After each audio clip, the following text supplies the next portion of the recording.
Hi legends, with the news update, we actually have new legendary gems joining Diablo Immortal, and people have been asking me, should I actually put these new gems into my setup? And the answer is absolutely. Some of these gems are really powerful, and because of that, I decided to update my legendary gem guide, so you guys keep up updated what is actually the best to use. So, the gems that we have here, Surging Sea, the 1-star, it is so powerful. This one is going to increase your skill damage up to 24%. Whenever you have it at rank 10 and with 10 stacks. Super powerful. Also, you're gonna have here a skill cooldown reduction up to 2%. So see this gem as pretty much like a mini bottle hope, but super cheap like the Teemo one. Then we have the Stubborn Oracle. This is a 2-star. It's gonna be only for PvP, defensive gem, so we're not gonna include it here. Then we have the Blood Flow. It's gonna increase your critical damage, and also it's gonna apply a bleed. But people have been asking, is this gem for you or not? Well, I actually have a full video detailed and reviewing this gem, so if you guys want to check it out, well, go for it. So going into the legendary gem setups, these are going to be universal uses. We are not going to go into specific builds. Also, we're not going to use the limited time gems such as Born Skull, Grim Rhythm, or even the battle pass gems like Fervent's Fang or Grim Rhythm. So use these as a guideline and inspiration. Feel free to actually make any changes that you feel like to do. So I'm going to give also a few notes so you guys know which changes you should make. This is going to be the progression. As day 1, you should be looking for the tier 1, and as you keep progressing on the game, you should try to go for the tier 4. Tier 4 is going to be mainly for spenders, so have that in mind. Tier 1, we're going to start here with the Berserker Eye, which is going to increase your damage and also give you some crit. Everlasting Tournament, whenever you crit, you're going to apply a bleed. Then Entropic Well, increase your skill damage and also skill attack speed. Blast Pebble is going to increase the duration of your buffs, very, very powerful, and also give you a movement speed buff. These are all super easy to build, and that's why we are also adding this 1-star. Surging Sea, here we replaced with a Viper's Bite because we actually don't have a need for it anymore, because we are already using the Everlasting Tournament to trigger our Pain Clasp. That whenever you have a continuous damage on the target, we are actually having this damage boost. Then we have the Spectral Glass. Whenever you attack the critical hit on the target, you're actually gonna have a Shred Armor, increase the damage, increase your critical hit chance, and last but not least, we actually have here the Mother's Lament.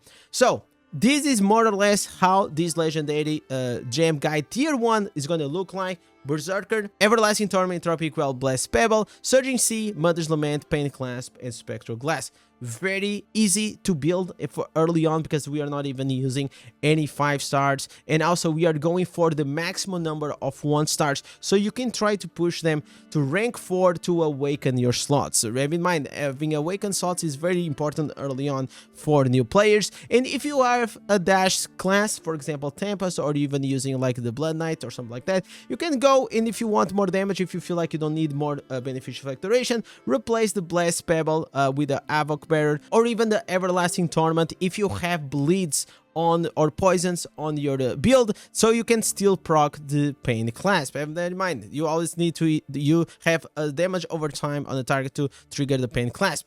The tier 2, it is the next step, so we're gonna start trying to remove a few of these 1-stars, replacing them with some 2-stars, and also including a few of these 5-stars. So at this stage in the game, at the tier 2, your gear should be already mostly awakened, all the 8 slots, and you want to start transitioning into the 5-stars. So we keep up our Surging Sea, our Berserker Eye, and Tropic Well, and Pain Clasp, but now we want to see here some new additions. Well, we are removing the Everlasting Tournament and adding the Rolling Consequence, and we are removing the Blast Pebble and adding the Blood Soaked Jade. So a question that I get, which one should I prioritize whenever spending my Turtleic Pearls? In my opinion, should absolutely be the Blood Soaked Jade, because it's gonna increase your movement speed by 10% default. It is very strong. Not only that, it's gonna give you an increased damage, but we're mainly looking for the movement speed. Then we are obviously gonna add later on here the Rolling Consequence. These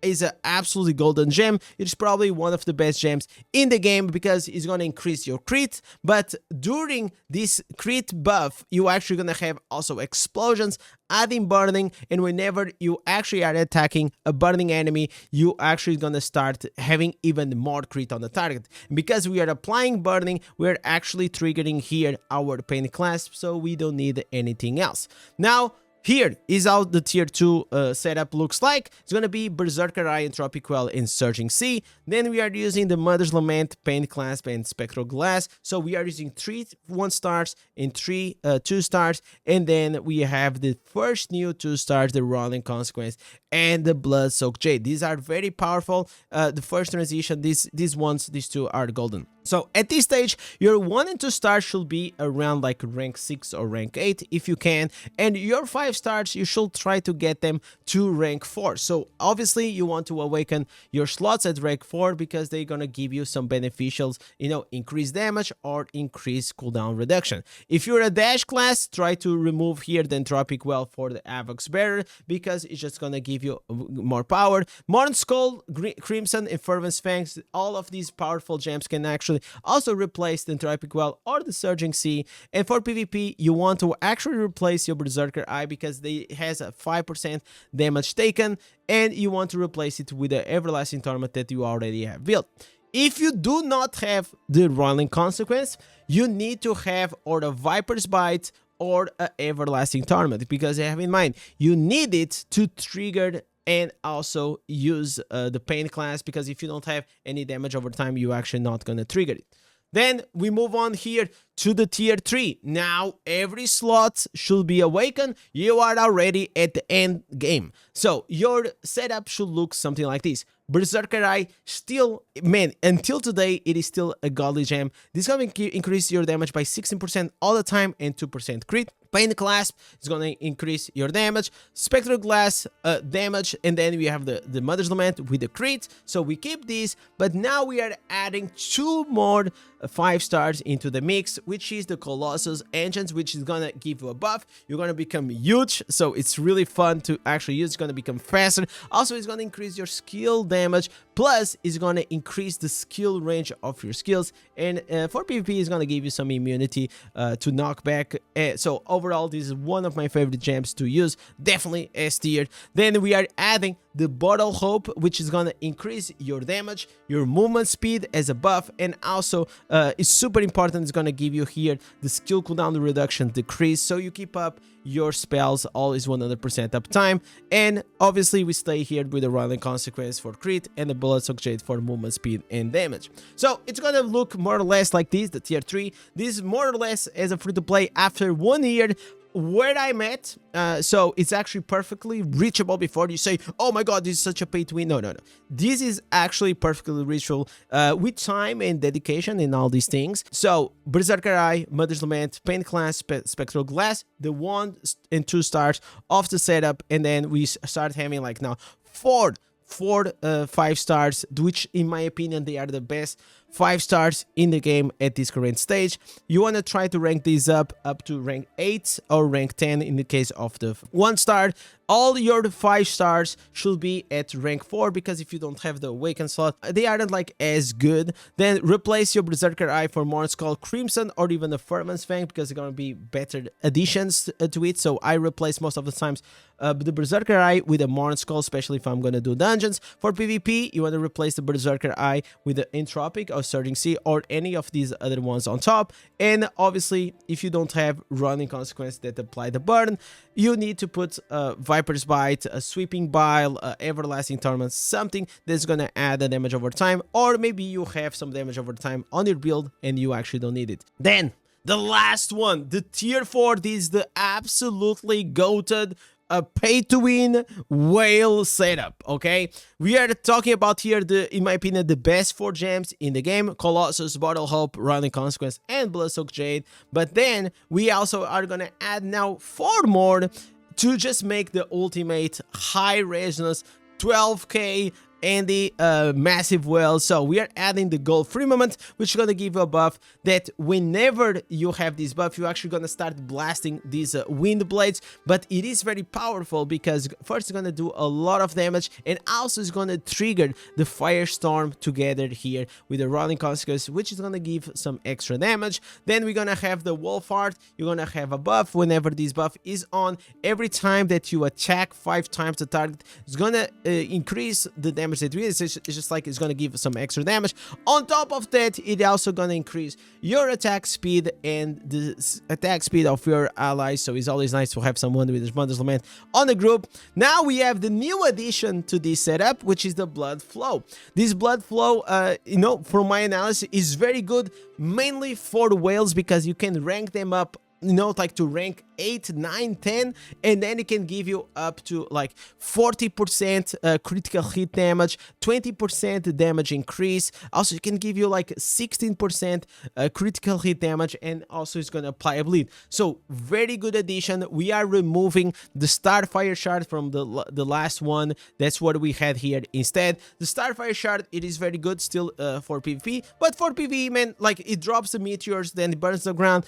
Yeah, but then what you gonna do the rest of your time, right? It's like this one is actually a much better replacement. Then you're gonna have here the Void Spark is gonna have a buff. Then it actually is gonna create like some chain line things and do some really good AoE damage. So the whale setup that we're talking about, like this, the final boss one is gonna be something like this. Blood Soaked Jade for damage and movement speed, running consequence for the crit and burning damage. Bottle Hope, so you have increased damage, increased movement speed, and skill cooldown reduction. Colossus, you know, you become bigger, become like stronger, like faster, skill damage, super good. The new Blood Flow for damage, and damage. Then you have the Wolf Heart, Void Spark, and Gold Firmament. Have in mind, like I said last time, I expect that the future gems from 2025 that are upcoming, and even on the 2026, are probably gonna power creep Wolf Heart, Void, and Gold Firmament. I feel like these 3 gems are actually gonna be, you know, power creeped very soon. So if you want to go for the safe bet for the future as well, definitely these 4 and the Blood Flow are gonna be something a bit more like power creep protected for the near future. And Wolf Heart probably also, and the Void Spark is still very good in Gold Firmament. You know, like all of these ones are probably gonna be replaceable. So at this stage, you optimally want to have all of your, you know, 5 stars at least at rank 6, at least at rank 6. Try to push them for 7, 8, or 10, obviously if you're a massive whale. And for PvP, well, there are like multiple defensive gems and other options that you can go. Also depends on your build. So with this, the change that we made was mainly replace and remove and retire the Viper's Bite with the Surging Sea. Also, we are retiring, you know, the Starfire Shard for the Blood Flow, and these are the changes for now. So if you guys enjoyed these, don't forget to like, subscribe, type cheese in the comments, because you guys are the legends that keep carrying this channel. And with this, thank you for watching. Don't forget to put down below in the comments what are your thoughts. Did you like it? What tier are you on? And what do you guys think about this? So with this, thank you for watching, guys. Got the next one. Peace.